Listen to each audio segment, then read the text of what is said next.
안녕하세요. 사연에 빠지다의 DJ 민영입니다. 요즘 날씨가 정말 종잡을 수가 없죠. 아침에는 해가 쨍쨍하다가 점심에는 흐리고 저녁에는 빗방울이 떨어지고요. 이런 날씨일수록 감기 걸리기 쉬우니까요. 여러분도 얇은 겉옷 하나 챙기는 거 잊지 마세요.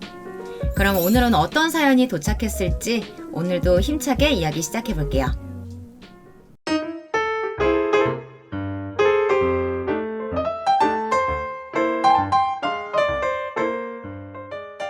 안녕하세요, 여러분. 저는 결혼한 지 이제 막 2년차가 되어가는 유부녀입니다. 저는 아버지는 없고 어머니만 계세요. 저희 아버지는 제가 4살이 되었을 무렵 암으로 돌아가셨습니다. 아직도 기억에 선명해요. 바싹 말라서 병원 침대에 누워 엄마가 주시는 유동식을 드시던 아버지의 모습. 그럼에도 제가 온다고 하면 어떻게 해서든 아픈 내색을 보이지 않던 그런 아버지였습니다. 아버지가 돌아가시고 어머니는 혼자 아버지 장례를 치르셨죠. 아버지는 가족 없이 고아로 자라셔서 친가 쪽 친척분이 한 분도 없으셨어요. 저희 엄마도 사는 게 바쁘셔서 다른 가족들과 연락하지 않으셨고요. 정말 혼자이므로 30년 가까운 세월을 저를 돌보며 혼자 사셨습니다. 혹시나 제 결혼에 흠이 될까봐 재혼도 하지 않으시고요. 제가 30살의 나이로 결혼을 할 때까지 어머니는 쭉 혼자셨어요. 남자친구를 만드시지도 않으셨고요. 그저 직장과 집을 왔다 갔다 하시면서 무료한 삶을 사셨죠. 저희 부부는 저희가 대학생 신입생 때 만났습니다. 저와 남편은 대학교에서부터 연애를 했던 캠퍼스 커플이었습니다. 남편이 군대를 갔을 때 2년을 빼고는 항상 붙어 다녔죠. 저희가 이렇게 붙어 다녔으니 자연스럽게 양가 부모님 귀에도 사귀는 사람이 있다고 했고요. 그래, 아버지는 어릴 때 돌아가셨다고? 네, 저 4살 때 암으로 돌아가셨어요.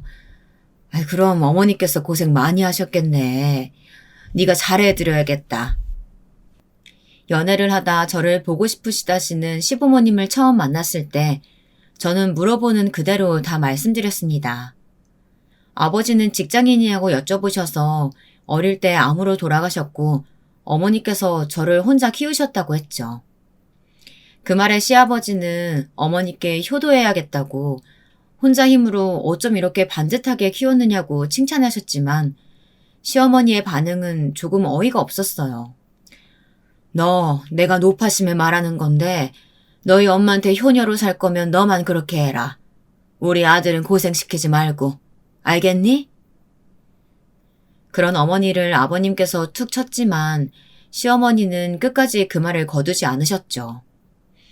연애 때는 그냥 남편과는 언제 헤어질지 모르니 알겠다고 하고 말았어요.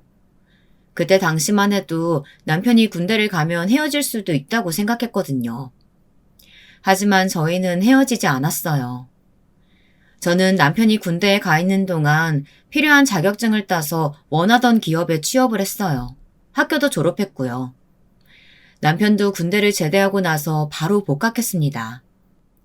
다른 커플들처럼 헤어질 위기가 있었지만 서로를 배려하는 마음으로 양보하면서 저희는 헤어지지 않고 결혼을 생각할 나이까지 됐죠. 결혼해도 나는 계속 일하고 싶어. 아기 낳더라도 일하고 싶고 육아휴직 쓰고 아기 좀 크면 우리 엄마가 도와주실 거니까. 자기도 알다시피 나 이 회사 들어오는데 엄청 애쓴 거 알잖아. 그럼 그건 자기 선택이야. 내가 자기 직장에 대해서 뭐라 할 수는 없지. 자기가 고생해서 그 회사 들어간 거 알고 있으니까. 하지만 나는 자기가 힘들어서 그만둔다고 해도 좋아. 그럼 우리가 함께하는 시간이 더 많아질 수 있으니까. 난 자기가 뭘 하든 좋아. 그리고 상견례 전이라서 하는 말인데 혹여나 내가 아버지 없는 걸로 어머니께서 걸고 넘어지면 우리 그냥 깔끔하게 끝내는 거야. 알았지? 그건 걱정 마.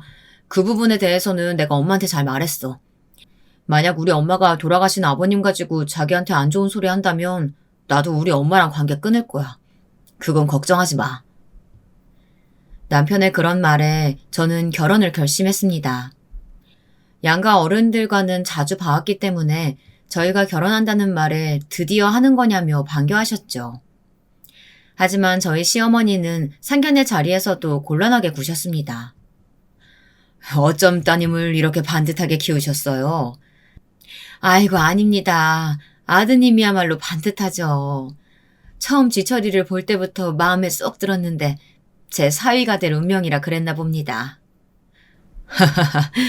저 역시 수지가 아주 마음에 쏙 들었는데 제 며느리가 될 운명이라 그랬나 봐요. 상견례 분위기는 화기애애했습니다. 엄마도 시아버지도 각자 서로의 자식들을 칭찬하시느라 바쁘셨거든요. 그중에 단 한 사람만 뚱한 표정으로 음식을 깨작거리는 사람이 있었습니다. 여러분도 아시겠죠? 바로 시어머니요. 그런데 사부인께서는 몸이 좋지 않으신가요? 아까부터 식사도 제대로 못하시고 음식도 도통 드시질 못하시네요. 아, 네. 음식이 제 입맛에 맞지 않네요. 엄마가 걱정스러워하며 묻는 말에 기껏 한다는 소리가 저런 소리라니. 저는 당장이라도 엄마 손을 잡고 뛰쳐나가고 싶었는데 바로 옆에서 남편과 시아버지가 시어머니를 막더군요. 이 사람이 어제부터 계속 몸이 안 좋아서 그런지 입맛이 없나 봅니다. 너무 개념치 마세요. 맞습니다, 장모님. 어머니께서 어제 저녁에 식사하시고 체하셔서 그러신가 봐요. 장모님은 무슨? 아직 결혼식도 안 올렸는데. 시어머니는 시아버지와 남편의 말에 작게 중얼거렸습니다. 다행히 저희 엄마는 듣지 못하신 것 같지만 비교적 가까운 곳에 앉아있던 저는 똑똑히 들었죠. 제가 남편에게 눈치를 주자 남편은 시어머니에게 소화제라도 드려야겠다며 모시고 나갔습니다. 그러는 사이 시아버지는 저희 엄마와 결혼 날짜와 다른 세세한 것들을 정하셨고요. 어느 정도 결혼의 가닥이 잡힐 즈음 시어머니와 남편이 들어왔고 다행히 그 뒤부터는 시어머니는 조용히 계셨습니다. 하지만 진짜는 그날 밤 걸려온 전화에서 시작되었습니다. 그래, 나다. 사실 이렇게 갑작스럽게 전화가 온 것은 이번이 처음이었어요. 저를 가만히 뒀다는 것보다는 그동안은 언제든 헤어질 수 있는 거니까 딱히 터치를 안 하시는 것 같았거든요. 그런데 이제 상견례도 했으니 저에게 간섭을 하려고 그러신 것 같았어요. 나는 뭐 크게 바라는 거 없다. 큰집 며느리 시집 올 때 우리가 받은 게 있으니까 모카솜 이불 5채 하고 나 다이아 세트 좀 해와라. 네? 어머님, 저희 안 받고 안 하기로 이야기 끝났어요. 저희 엄마도 그렇게 알고 계시고요. 그러니까 그건 너희끼리 이야기한 거고 이 대화에 난 없었잖니. 이건 내 거니까 내가 정한 거다. 빈말 말고 해와. 어머니, 이 문제는 저 혼자 결정할 수 없는 문제예요. 그리고 저희 예물 예단하는 대신 집 사서 들어가기로 했는데 지금 와서 그렇게 이야기하시면 제가 어떻게 준비하겠어요. 으유, 이래서 모자란 것들이란. 대출을 받든 카드로 긁고 할부를 해서 오든 그건 네가 생각할 거고 다이아 세트로 봐주는 것도 감사한 줄 알아야지. 귀한 우리 외아들 데리고 가면서 진짜 아무것도 안 하고 빈손으로 올 생각이었어? 그럼 난 이 결혼 반대다. 결혼하고 싶으면 내가 말한 것들 해와. 이러고 뚝 끊는 게 아니겠어요? 정말 어이가 없어서 기가 막히더라고요. 저는 바로 남편에게 전화를 걸어 엄청 따졌습니다. 방금 어머니께서 전화해서 나한테 뭐라고 했는지 알아? 나한테 모카솜 이불 5채랑 다이아 세트 해오래. 이렇게 앞뒤가 다른데 내가 어떻게 너랑 결혼을 해. 우리 생각을 좀 해보자. 아니야, 자기야. 그거 할 필요 없어. 이미 상견례에서 아무것도 안 하기로 양가 합의했는데 무슨. 나는 지금 처음 들었어. 진짜야. 엄마가 자기한테 전화해서 그렇게 말할 줄 나랑 아버지는 정말 아무도 몰랐어. 제발 생각해보자는 말은 하지 마. 내가 엄마한테 잘 얘기할게. 제발. 미안하다고 싹싹 빌면서 헤어지자는 소리는 하지 말자고 우는 소리를 하는 남편의 말에도 저는 씩씩거리면서 알아서 해결하고 오라고 하고는 전화를 끊어버렸습니다. 사실 제 성격이 마냥 고분고분한 성격은 아니거든요. 저희 엄마가 저를 가졌을 때 꾸신 태몽이 빨간 갑옷을 입은 꼬마가 폭 안기더니 뱃속으로 사라지는 꿈이었다고 했습니다. 그래서 그런지 제 별명은 어디서나 여장부였습니다. 아무튼 남편에게 시원하게 지른 저는 그 다음날 시댁으로 쳐들어가 시아버님과 독대를 했습니다. 이 일로 인해서 헤어진다고 해도 저는 말을 해야겠습니다. 이미 상견례 자리에서 예물 예단 없이 하기로 이야기가 끝난 걸로 알고 있습니다. 그러기로 했지. 너희들이 스스로의 힘으로 돈 모아서 하고 싶다고 해서 그랬지. 지금이라도 내가 좀 도와줄까? 며느리 사랑은 시아버지란 말도 있으니 말이다. 내 참하고 강단 있는 며느리 얻는 김에 돈 좀 써보자. 시아버지의 말과 행동을 보아하니 정말 모르시는 것 같았습니다. 남편도 일이 커질까봐 시아버지께는 말씀드리지 않았다고 하고요. 저는 그런 모습에 마음이 조금 수그러들었죠. 아니요, 그 돈 저 말고 어머님께 쓰셔야 할 것 같아요. 분명 저희는 그런 거 없이 스스로의 힘으로 해보자고 했었는데 어머니께서 어제 저한테 전화하셔서 큰집 며느리 들어올 때 받은 게 있으니 모카솜 이불 5채랑 다이아 세트를 사달라고 하더군요. 뭐야? 정말 그런 전화를 했어? 네. 제가 일 때문에 전화 오는 건 모두 자동 저장을 해놨는데 들려드릴까요? 당당하게 말하는 제 말에 시아버지의 얼굴이 순식간에 울그락불그락 되더니 저에게 알겠다고 말씀하시며 그런 거 신경 쓰지 말고 결혼 준비나 잘하라고 이야기하시더군요. 저는 알겠다고 말하고 그 자리를 나왔고요. 그날 바로 시어머니에게 전화가 왔습니다. 웅얼웅얼 거리면서 뜸을 들이시더니 결국은 미안하다고 사과를 하시더군요. 딱 봐도 시아버지가 시키셔서 하는 것 같았지만 저는 그 사과를 받았습니다. 옆에 계시던 엄마가 결혼도 하기 전에 밉보여서 좋을 거 없다고 하셨거든요. 사실 저는 결혼을 하든 안 하든 상관은 없었지만 남편과 연애를 오래 하기도 했고 남편과 헤어지고 나면 제 인생에 연애도 결혼도 없을 것 같았거든요. 그렇게 결혼식을 올린 후로도 시어머니의 은근한 시집살이는 계속됐습니다. 대뜸 제사를 지내겠다고 그 전날 새벽부터 오라고 하시고 주말 쉬는 날 쳐들어와서 저를 괴롭히기도 했죠. 저는 그럴 때마다 알게 모르게 시어머니를 놀리기도 하고 남편과 시아버지를 찾아가 시어머니의 그런 태도를 모두 말씀드리기도 했습니다. 결혼을 해서 보니 시댁의 모든 돈 관리는 시어머니가 아닌 시아버지가 하신다고 해요. 예전에 시어머니께 경제권을 맡겼다가 일이 생겼고 그 일이 있고 나서는 시아버지가 모든 경제권을 쥐고 있다고 하시더군요. 짧은 신혼생활에서도 저와 시어머니는 견원지간, 여우와 두루미였습니다. 여러분도 그 동화 아시죠?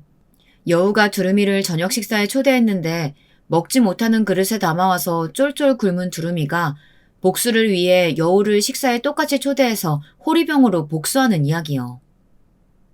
시어머니와 저는 딱 그 여우와 두루미처럼 서로를 괴롭히는 사이가 됐습니다.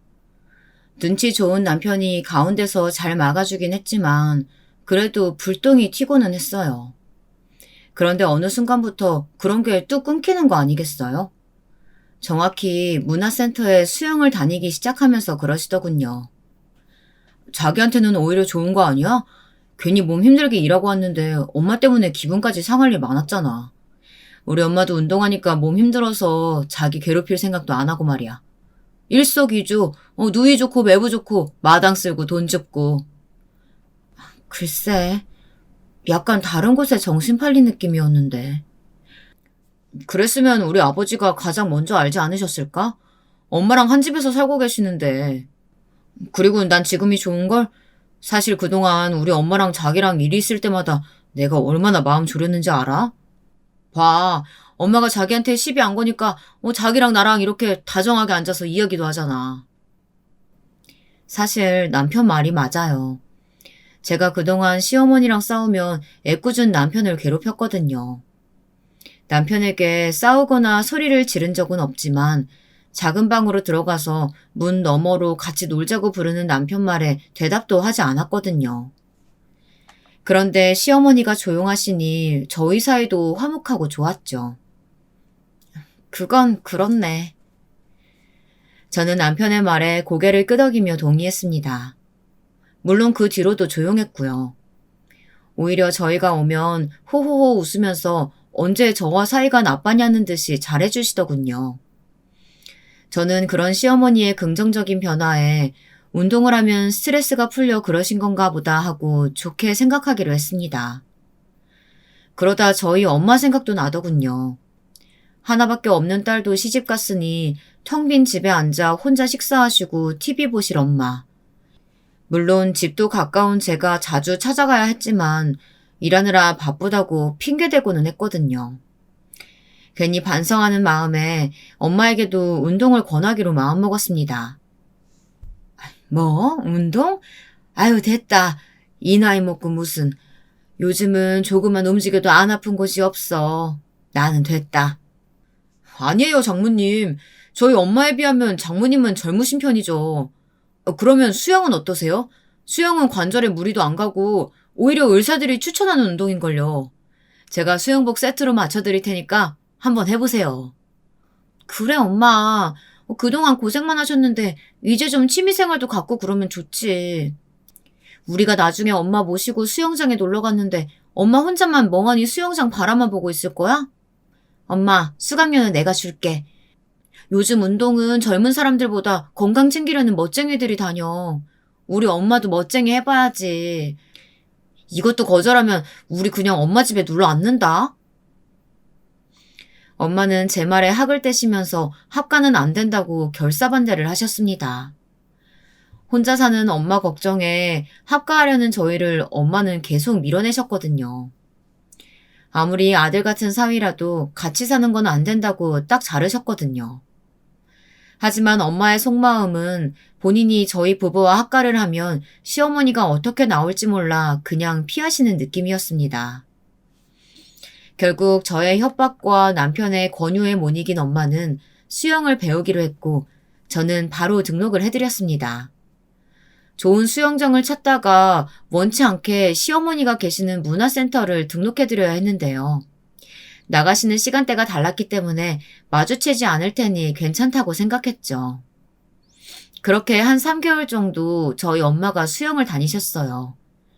원래는 1년 단위로 끊어드리고 싶었는데 엄마가 혹시 모르니 3개월로 끊어달라고 하셨거든요. 수강료 기간이 끝날 때쯤 엄마에게 전화를 걸었습니다. 엄마, 나야. 뭐해? 엄마 수영 가려고. 저희 엄마가 저를 키우시면서 워낙 부지런하게 사시던 분이라 새벽에 기상하시는 분이셨어요. 그래서 수영도 새벽반으로 잡아드렸거든요. 그런데 지금 시간은 저녁 시간이었습니다. 아니, 엄마가 친해지신 분이 있는데 그분이 이 시간대로 시간을 옮기셔서 엄마도 따라 옮겼어. 옮긴 지 한 달쯤 됐을 거야. 딸, 바쁜 거 아니면 엄마 수영 가야 하니까 끊을게. 저는 알겠다고 말하며 엄마에게 이번에는 1년치를 끊겠다고 말했고 엄마는 그러라고 하셨어요. 끊긴 핸드폰을 보면서 이렇게 좋아하실 줄 알았다면 진작에 해드릴 걸 그랬다는 후회를 했죠. 싱숭생숭한 마음에 소파에 앉아 시간을 다시 확인했는데 아차 싶은 생각이 떠올랐습니다. 엄마가 옮긴 시간대가 바로 시어머니가 수영하시는 시간대였거든요. 괜히 찜찜한 마음에 다시 전화해서 시어머니를 만났냐고 물어볼까도 했지만 그만뒀습니다. 새로운 친구들 사귀셨는데 여기다다 대고 제가 괜히 시어머니가 그 시간에 수영을 다니니까 옮기라는 소리를 할 수는 없었거든요. 그리고 시어머니를 만났다면 만났다고 엄마가 제게 어련히 말해주셨겠지라고 생각하며 엄마가 다니시는 수영장의 수강료를 1년치 입금하고 센터에 수강료 입금했다고 전화를 했습니다. 그렇게 시간이 흘러 저희에게 아기가 찾아왔습니다. 이른 아침 화장실을 다녀왔다가 확인한 두 줄에 제가 깨악하고 소리를 지르자 잠에 덜 깬 남편이 까치집을 하고 헐레벌떡 화장실로 뛰어들어오더군요. 뭐야, 무슨 일이야? 도둑이야? 넘어졌어? 다쳤어? 허둥지둥하면서 눈곱이 가득 낀 눈으로 저를 걱정스럽게 바라보는 남편에게 얼른 임신 테스트기를 보여줬습니다. 떡하니 나와 있는 두 줄에 남편도 환호성을 질렀죠.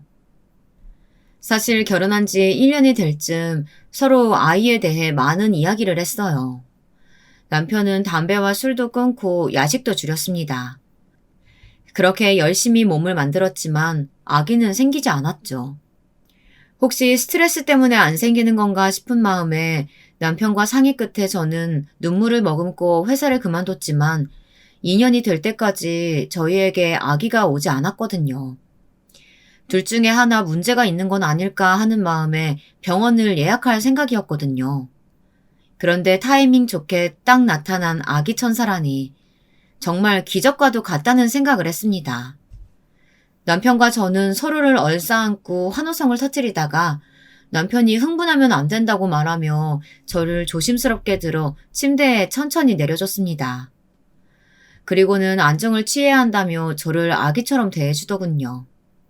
그런 남편의 말에 얼른 병원이나 가보자고 서두르다가 주말이면 아직 문 안 열었다고 천천히 준비해도 된다는 남편의 말에 정말 조심조심 천천히 준비하며 병원을 다녀왔습니다. 축하드려요. 임신 4주입니다. 4주라니.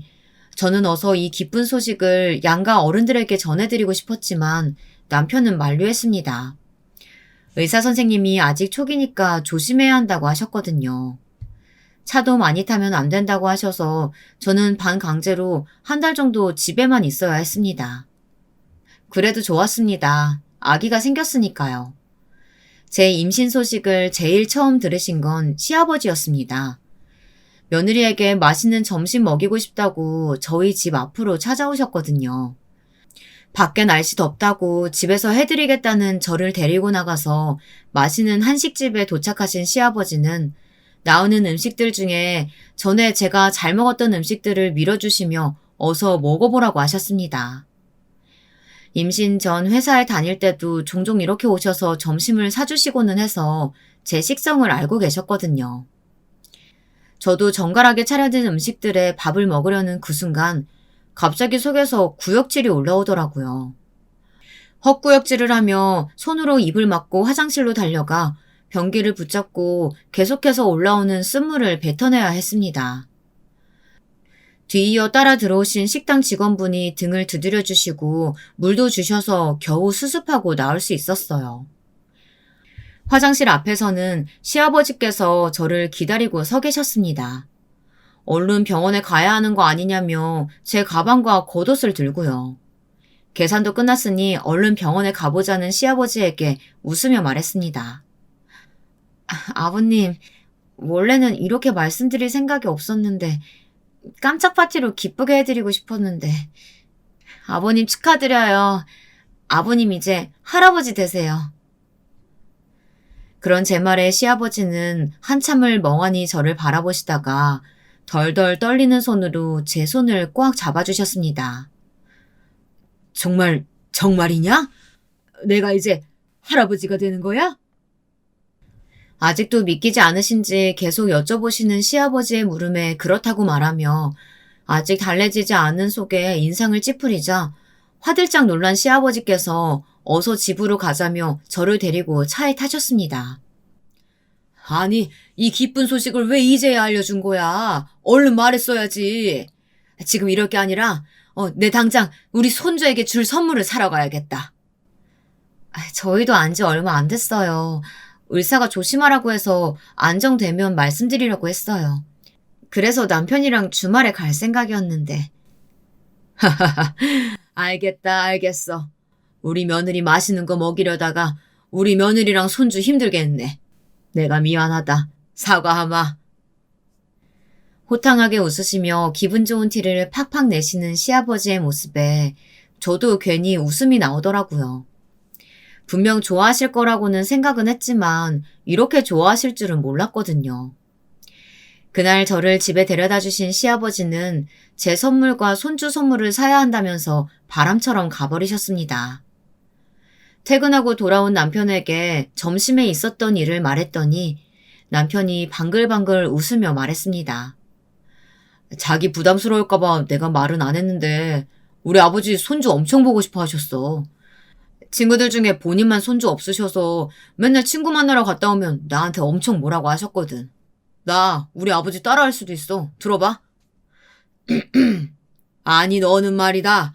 다 늙어서 손주 없다고 친구들 사이에서 조용히 있는 이 아버지가 불쌍하지도 않냐? 너가 맨날 담배 피고 술 마시고 해서 내 손주가 안 태어나는 거 아니야? 얼른 담배 끊고 술도 끊어. 이러면서 시아버지 흉내를 내는데 얼마나 시아버지랑 똑같은지 빵하고 웃음이 터졌습니다. 안 그래도 점심시간 끝나고 아버지한테 연락 왔었어.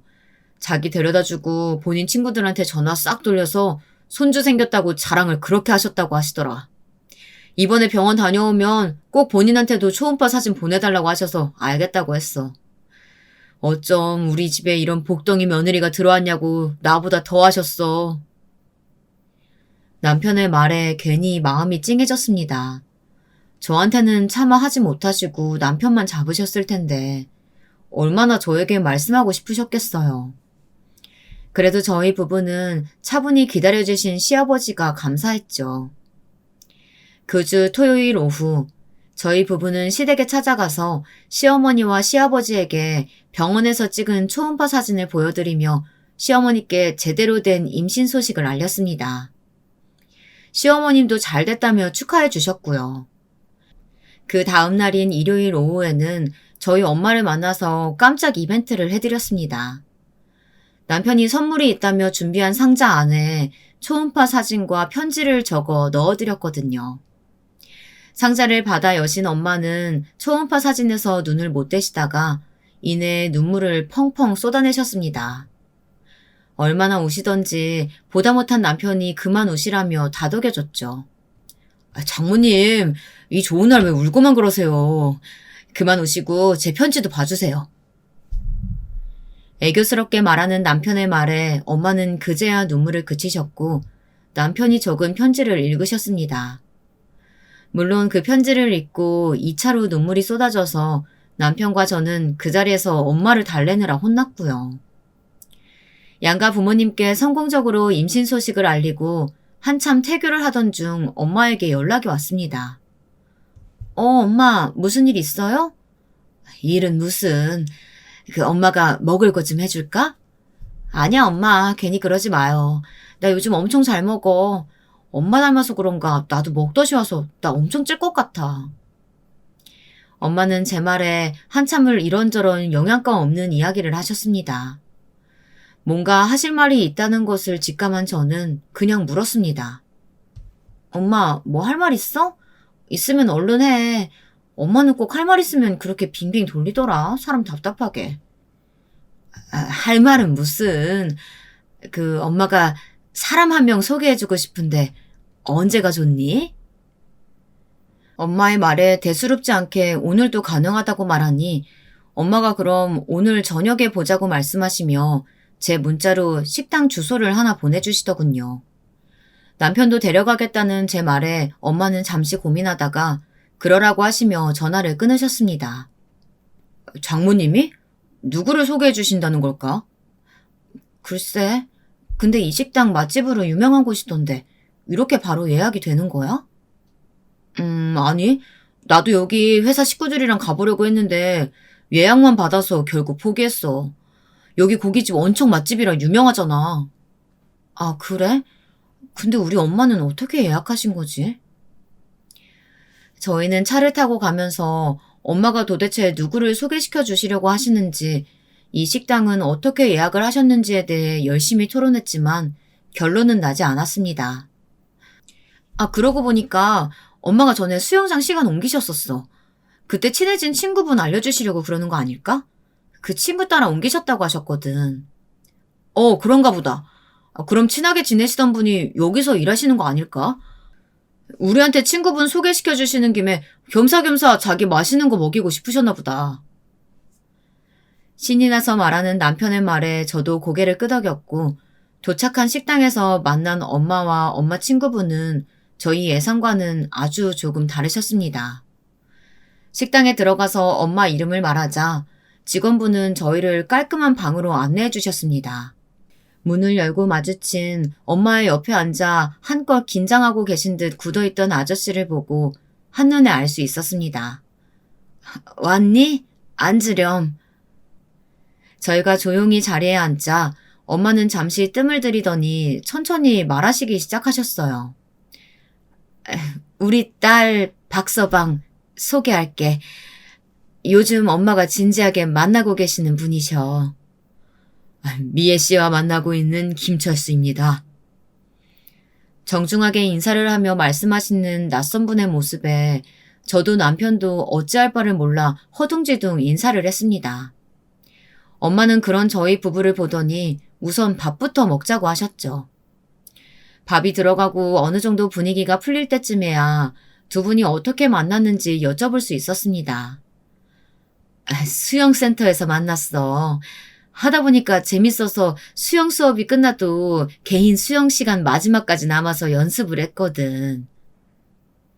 엄마의 말에 따르면 제가 끊어졌던 수영이 생각보다 재미있었고 수영 수업이 끝나고 개인 수영 시간에 수영하는 시간이 점점 늘어나면서 그 다음 수업이신 아저씨를 만났다고 했어요. 어쩌다 떨어뜨린 물안경을 주워주신 걸로 시작해서 센터 안에 있던 카페에서 차도 한잔하고 아저씨께서 하시는 식당에서 밥도 먹고 하시다가 점점 친해졌다고 하시더군요. 이 나이 먹고 너희한테 이런 말 하는 게 부끄러웠지만 이제야 엄마가 좋은 사람 만나서 재혼을 하고 싶다는 생각이 들었어. 재혼 전에 너희들한테 꼭 소개시켜주고 싶었고 너 임신했다는 건 내가 말했는데 그 소리 듣자마자 이 사람이 너희한테 맛있는 고기 먹여주고 싶다고 해서 여기로 불렀어. 그래. 엄마, 제가 뭐라고 불러드리면 좋을까요? 편하게 아저씨라고 불러줘요. 사실 저도 미애 씨가 딸 부부 소개해주고 싶다는 소리 들었을 때 가는 게 맞나 했지만요. 이 자리가 어쩌면 제가 미애 씨를 얼마나 아끼고 사랑하고 있는지 증명할 수 있는 자리라고 생각해서 염치불구하고 나왔어요. 그리고 미애 씨한테 들으니까 임신 중이라고 해서 좋은 고기 먹이고 싶은 마음에 여기로 불렀습니다. 이렇게 식당에 초대해 주셔서 감사해요, 아저씨. 엄마께 저희 집 이야기 얼마나 들으셨는지는 모르겠지만 저 하나 보시고 평생을 외롭게 사셨던 엄마의 새로운 출발을 이렇게 좋으신 분과 한다니까 저도 마음이 놓여요. 오늘 나와주셔서 감사합니다. 엄마와 아저씨와 인사를 하고 집으로 돌아오는 길에 남편과 저는 집에 도착할 때까지 아무 말도 하지 않았습니다. 저는 저대로 복잡했고 남편은 남편대로 복잡할 거라고 생각했기에 저도 말을 붙이지 않았고요. 나는 좀 다행이라고 생각해. 집 지하주차장에 도착하고 차를 주차하자마자 남편은 저를 보며 말했습니다. 뭐가? 장모님 말이야. 사실 나도 혼자 사시는 장모님 신경 쓰였거든. 자기 키우실 때는 젊으셨고 자기 키우느라 정신없이 사셔서 그때는 모르셨겠지만 자기가 나랑 결혼하고 혼자서 텅 빈 집에서 얼마나 외로우셨겠어. 빈 둥지 증후군이란 말도 있잖아. 사실 장모님께 운동을 권한 이유도 그 이유였어. 자기 마음은 어떨지 내가 감히 상상할 수도 없지만 나는 그때 장모님께 운동 권해드린 거 잘했다고 생각해. 남편의 말에 저는 얌전히 고개만 끄덕였습니다. 사실 저도 혼자서 외로울 엄마를 위해서 운동을 권했던 거였으니까요. 시간이 흘러 제가 안정기에 들어간 후로 저희 부부와 엄마와 아저씨와 함께하는 식사 자리도 늘어갔습니다. 먹도 때문인지 제가 계속해서 고기를 찾기도 해서 몇 번의 식사 자리는 모두 아저씨의 식당에서 하게 되었습니다. 그 사이 알게 된 아저씨는 원래는 요리사셨고 결혼을 하셨지만 젊은 나이에 아내분과 사별하셨다는 것이었습니다. 전 아내분이 일찍 돌아가셔서 자식도 없으셔서 엄마가 처음에 아저씨를 만나는 것에 꺼려했다는 것도 알게 되었습니다. 사실 그래서 난 처음에 이 사람 만나도 되는 건지 고민을 많이 했어.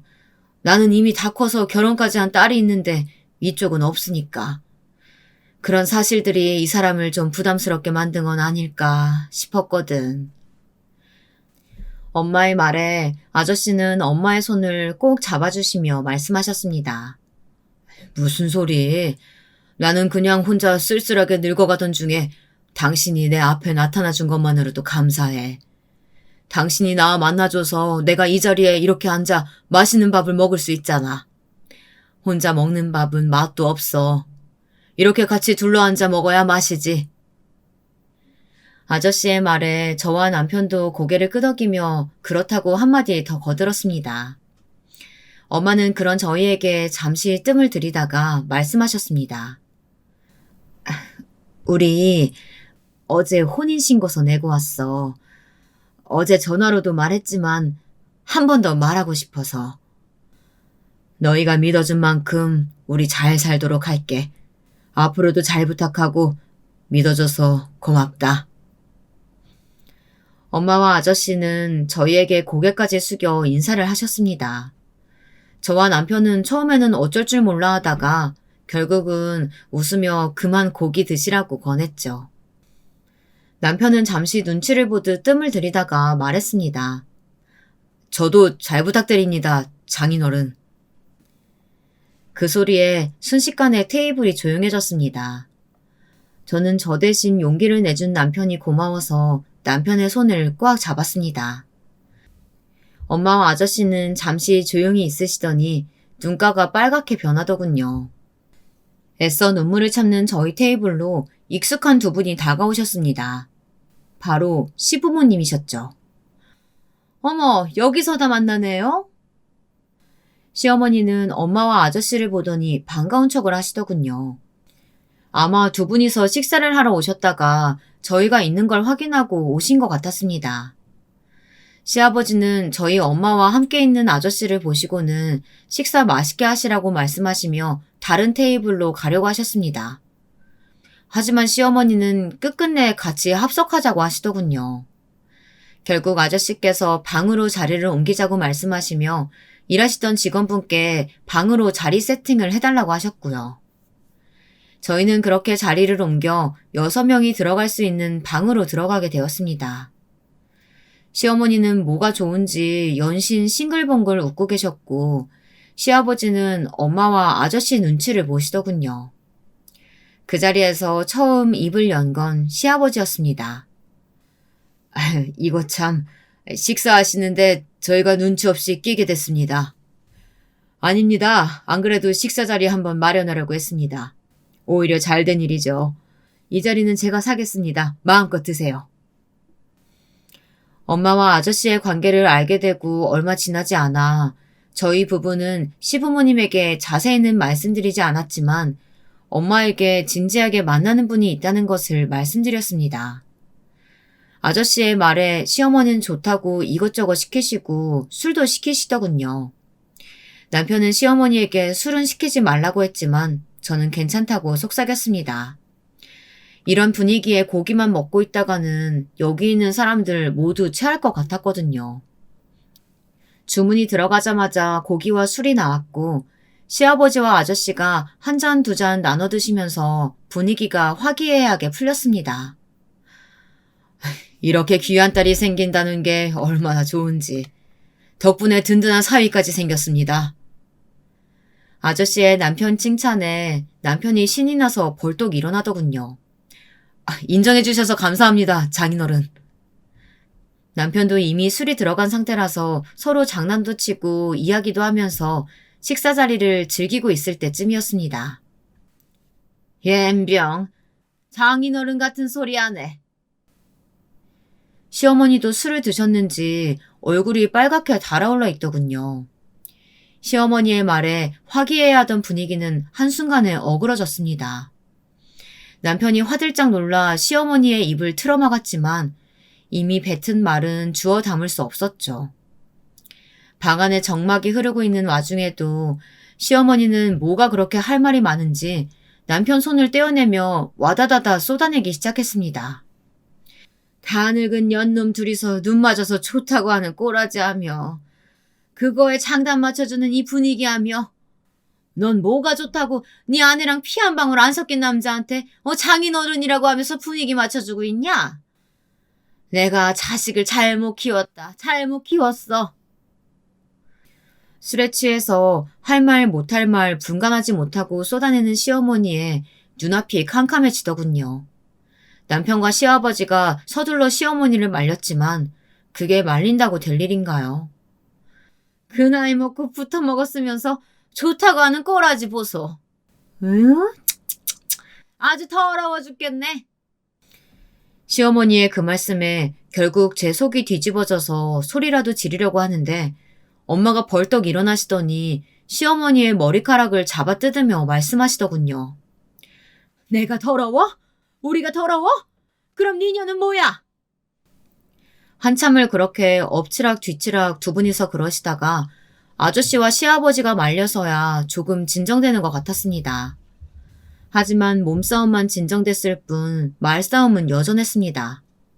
내가 뭐? 나는 깨끗하지? 다 늙은 것들끼리 만나서 더럽게 굴고 있어가지고 더럽게 한 거 가지고 너 내가 이상한 거야? 엄마는 그 말에 행동을 그치더군요. 그러더니 황급히 핸드폰을 찾기 시작했습니다. 깨끗하다고? 넌 깨끗하다고? 오냐 그래. 얼마나 깨끗한지 내가 알려줄게. 이렇게 이야기하시면서 핸드폰을 꺼내든 엄마는 동영상 하나를 트셨습니다. 엄마와 멀리 있기도 했고 핸드폰 화면이 작아서 저와 남편에게는 보이지 않았지만 곧이어 끈적거리는 소리와 입 맞추는 소리가 들리더군요. 남편은 깜짝 놀라 뒤에 있던 저에게 다가와 제 귀를 막아줬습니다. 저는 그런 남편을 따라 제 손으로 남편 귀도 막아줬고요. 그렇게 있기를 몇 분, 그러고 있던 저희를 보신 엄마가 계속 영상을 켜고 있을 순 없었는지 힘없이 핸드폰을 내려놓으셨습니다. 한순간에 정적으로 휩싸인 방 안에서 시어머니는 혼자 씩씩거리시더니 자신을 붙잡고 있는 시아버지의 손을 뿌리치고 튀어나가 저희 엄마의 머리카락을 잡으셨습니다. 엄마도 그런 시어머니에게 지지 않으시며 시어머니의 머리카락을 쥐고 흔드셨죠. 니년이 뭔데? 니년이 뭔데? 울분을 토해내듯 소리를 지르는 시어머니에게 엄마도 지지 않고 맞서 싸우셨습니다. 더러운 건 네가 더 더럽지. 자기보다 나이도 어린 젊은 수영 강사랑 바람난 주제에 똥 묻은 개가 겨 묻은 개 나무란다고. 바람 피우면서 더러운 짓거리 하는 건 자기면서 정식으로 부부인 우리 부부한테 더럽다고 그래? 뭐야? 가만히 있지 못해. 그런 상황을 정리해 주신 건 시아버지였습니다. 시아버지의 고함 소리에 저희 시어머니도 저희 엄마도 아무런 말도 하지 못하시더군요. 소란이 마무리되는 분위기에 아저씨가 저희에게 오늘은 이만 돌아가는 게 좋겠다고 말씀하셨고 시아버지도 그렇게 하라고 하시며 못 볼 꼴 보여 미안하다고 말씀하셨습니다. 저와 남편은 무거운 마음으로 집에 돌아왔고요. 집으로 가는 차 안에서 남편이 말해주더군요. 사실 나 기억은 잘 안 나지만 아주 어릴 때 엄마가 아버지랑 나 버리고 모르는 남자 따라 도망갔었어. 그러고 나서 나 중학교 들어가기 전에 집에 돌아오셨고 그 일이 있고 난 뒤로 아버지는 엄마한테 경제권을 안 주셔. 그때 집에 있던 돈이며 모은 돈, 아버지 비상금 모두 가지고 도망가셨거든. 친한 친구들한테 이런 거 말하면 날 엄청 신기하게 봐. 그런 가정 환경에서 이렇게 밝게 자랐다고. 나는 모성애는 모르지만 부성애는 알아. 우리 아버지가 나 밝게 자라게 하시려고 엄청 애쓰셨거든. 남편의 말에 마음이 아프더군요. 애써 웃어 보이는 남편과 집에 도착해서 씻고 침대에 누울 때까지 저희는 아무런 말도 하지 않았습니다. 대신 저는 남편의 품에 안겨 잠들었습니다. 서로의 온기를 나눠 느끼며 다짐했죠. 남편과 함께 잘 살겠다고. 아무리 힘들고 많은 고난이 와도 이겨내 보이겠다고요. 내가 미안하네. 내가 거기서 그러지 말았어야 하는데 정말 할 말이 없어. 엄마는 그 다음날 저희 집에 찾아와서 남편 앞에 무릎을 꿇고 앉으셨습니다. 같이 오신 아저씨도 아무 말 없이 엄마처럼 남편 앞에 무릎을 꿇으셨고요. 남편은 그런 두 분을 서둘러 일으켰지만 끝끝내 엄마께서는 일어나시지 않으셨습니다. 장모님, 장인어른, 이러지 마세요. 그러실 필요 없어요. 아니, 자네에게 너무 미안해서 그래. 거기서 내가 자네한테 씻을 수 없는 상처를 준 것 같아서 미안해서 그래. 거기서 욱하지 말고 한 번 더 생각했어야 했는데. 엄마는 결국 눈물을 보이셨고 그런 엄마를 다독이며 아저씨는 본인 역시 말리지 못해 미안하다고 이야기하시며 엄마를 데리고 가셨습니다. 그 일이 있고 며칠 후 시아버지는 결단을 내리셨습니다. 시어머니와 갈라서기로요. 저희를 부르신 시아버지는 담담히 말씀하시더군요. 사실 우리 사이는 이미 끝난 사이였다. 그때 돌아온 그 사람을 쫓아내지 않은 이유는 어쩌면 아직 어렸던 너에게 엄마의 손길이 필요할지도 모른다는 내 생각에서였어. 다시 살림 합치고 나서 그 사람하고 혼인신고를 한 이유는 이미 우리 관계는 끝났지만 네가 있어서 다시 시작할 수 있을 거라고 생각해서였다. 그런데 그 생각이 잘못됐어. 차라리 그때 집으로 돌아온 그 사람과 깔끔하게 정리했다면 어제 그런 일은 생기지 않았을 거라는 작은 후회가 남는구나. 아버지. 시아버지는 잠시 회상을 하시는 듯 느릿하게 눈을 깜빡이셨습니다. 저와 남편은 조용히 시아버지를 기다렸고요. 이제라도 깔끔하게 정리하기로 했다. 너희에게는 어떨지 모르겠지만 더 이상 그 사람은 우리 집 가족이 아니야. 괜히 나 때문에 망설일 필요 없다. 보고 싶으면 보고 싫으면 보지 말고 살거라. 시아버지는 남편에게 말씀하셨습니다. 말없이 제 손을 가만히 잡아주신 시아버지는 제게도 말씀하셨습니다. 사돈께 감사했다고 말씀드려라. 사돈 아니었으면 난 또 그 사람에게 속아서 계속 살고 있었을 거 아니니. 그 다음 날 바로 사돈께서 본인이 괜히 그런 거 보여드려서 사과하신다고 연락하셨다. 그럴 필요 없으시다고 말씀드렸는데 계속 자책하시더구나. 덕분에 눈뜬 장님 생활 청산했다고 그렇게 말씀 전해주렴. 시아버지는 그렇게 말씀하시고는 놀랐을 손주에게 미안하다며 선물을 차 안에 가득 실어주시고 저희를 보내셨습니다. 멀어지는 저희 차에 손을 흔드시는 시아버지의 모습에 괜히 저희 마음도 좋지 않았고요. 그 후 남편에게 전화가 한 통 왔다고 했습니다. 시어머니였다고 하더군요. 다른 말 없이 그냥 미안했다는 이야기만 하시고 전화를 끊더라고 하시더군요. 남편은 제게 그 말을 전하면서 작게 미소를 지었지만 속이 말도 아닐 테죠. 그 전화가 있고 얼마 지나지 않아 시아버지와 시어머니는 협의 이혼을 위해 법원에 다녀오셨다고 하셨습니다. 일련의 사건들이 조금씩 정리될 즈음 저는 남편에게 제안을 하나 했습니다. 자기야, 우리 아버님 모시고 살까? 어? 아니, 우리 엄마 이제는 아저씨도 있고 또 두 분이서 신혼생활 즐기시고 계시는데 아버님만 그 큰 집에서 혼자 계시잖아. 괜히 내 마음이 안 좋아서. 아니야, 내가 우리 아버지 잘 찾아뵙고 있어. 그럴 필요 없어. 우리 엄마 때문이면 걱정하지 마. 엄마도 그러는 게 좋을 것 같다고 하셨어. 괜히 본인이 참지 못하고 그렇게 행동했다고 후회를 엄청 하시더라고.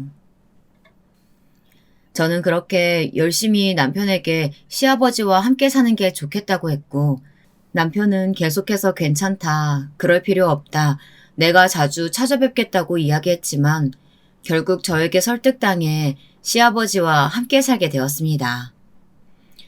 처음에는 시아버지도 괜찮다고 말씀하시며 어서 돌아가라고 하시더군요.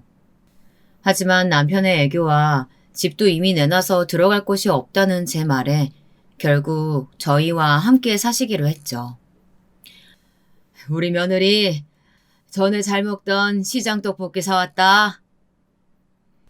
합가를 하고 나서부터 시아버지는 정신없이 임산부에게 좋다는 음식이며 제가 잘 먹던 음식들을 사가지고 오셨습니다. 남편은 회사가 바빠 늦게 끝나는 날이 많았는데요.